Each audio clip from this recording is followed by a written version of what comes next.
Hey, selamat datang kembali di channel Ngawak-Wak Film. Masih dengan bahasan Spartacus, yang dimana di akhir part sebelumnya kita telah diperlihatkan dengan pertarungan Spartacus di arena ilegal gladiator.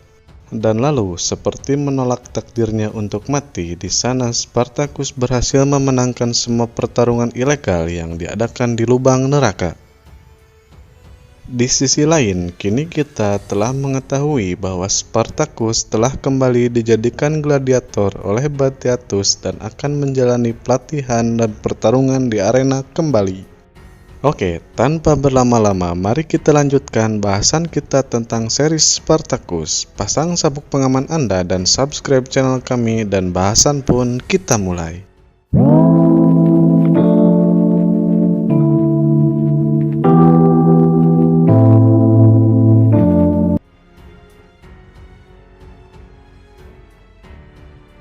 Episode diawali di mana di sana kita diperlihatkan para gladiator Batiatus sedang berlatih di bawah teriknya matahari.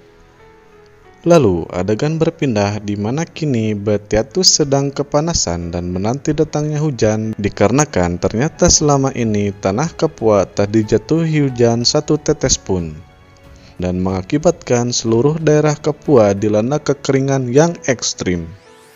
Lalu tak lama datang istrinya membawa sebuah surat yang mengabari bahwa salah satu anggota dewan bernama Calavius akan datang ke Ludus Batiatus. Di mana niat anggota dewan ini datang ke Ludus Batiatus adalah untuk memilih gladiator yang akan menjadi petarung utama di acara persembahan untuk menurunkan air hujan.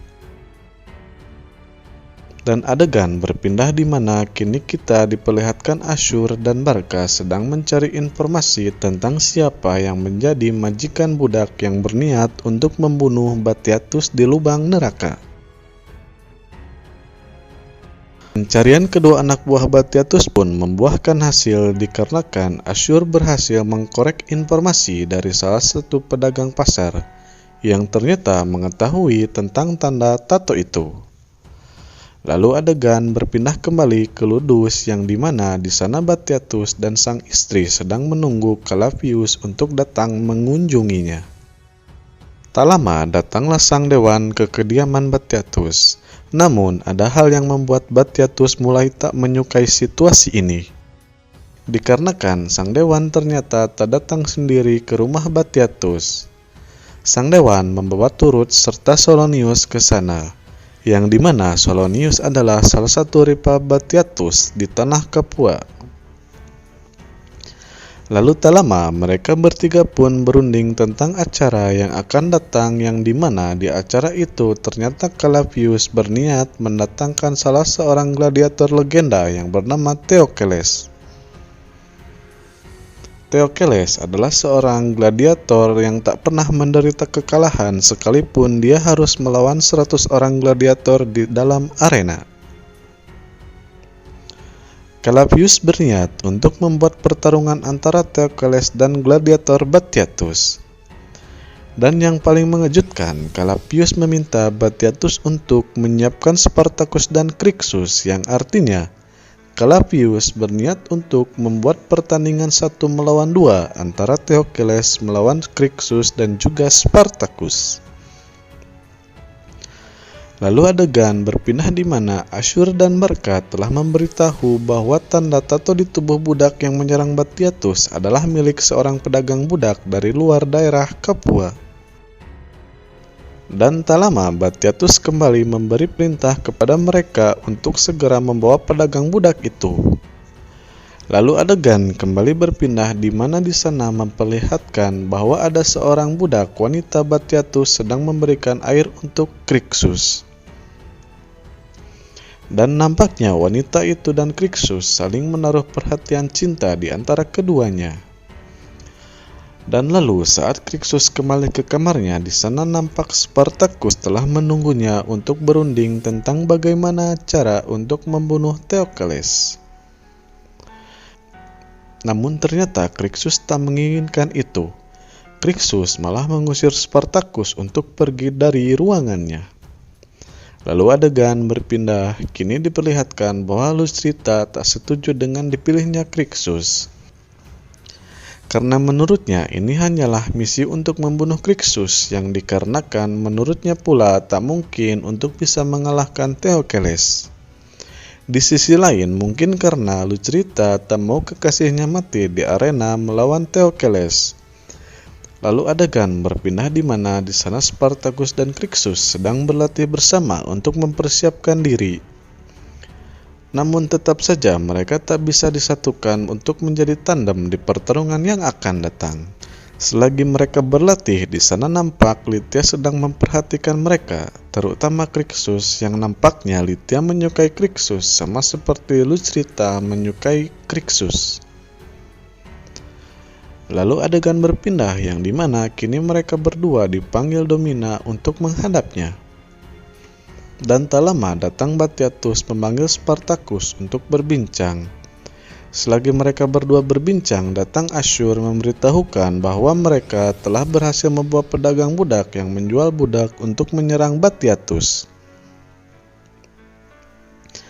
Dan langsung Batiatus menginterogasi pedagang budak itu.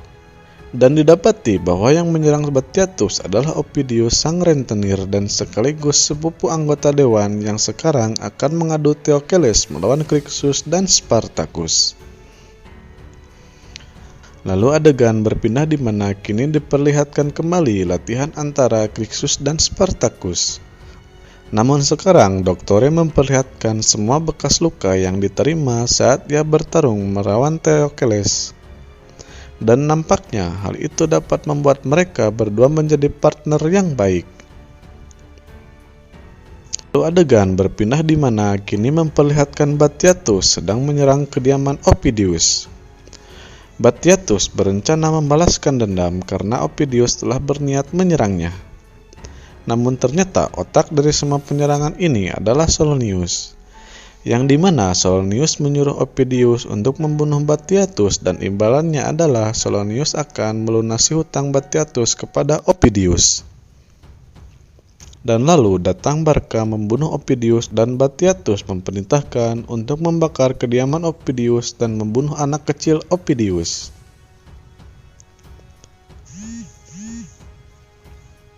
Lalu adegan berpindah di mana kini budak wanita Batiatus yang bernama Nevia sedang berpamitan kepada Krixus. Dan ternyata mereka memang saling cinta dan mereka pun bercocok tanam di malam itu. Lalu hari di mana pertarungan pun dimulai.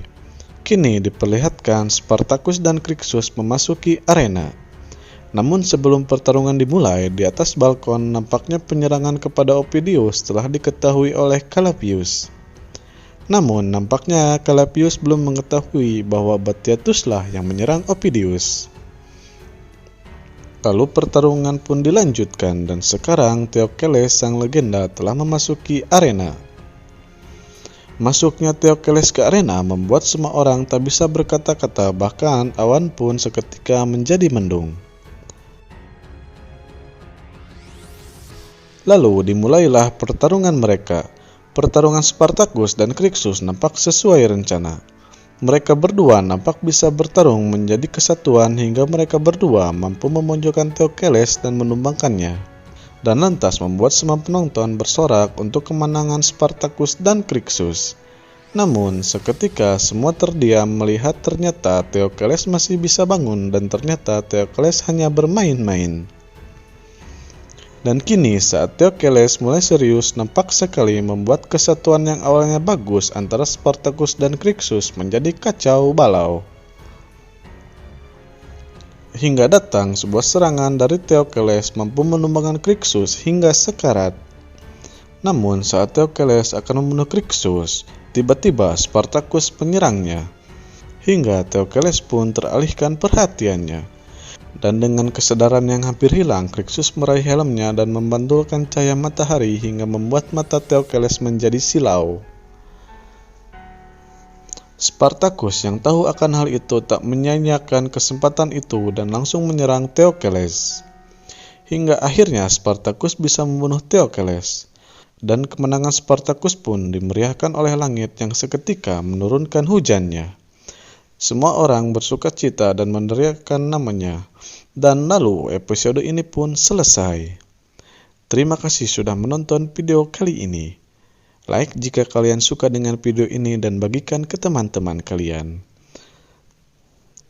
Dan jangan lupa subscribe channel ini supaya kalian tidak ketinggalan update selanjutnya, di mana update selanjutnya adalah lanjutan dari bahasan Spartacus. Adios.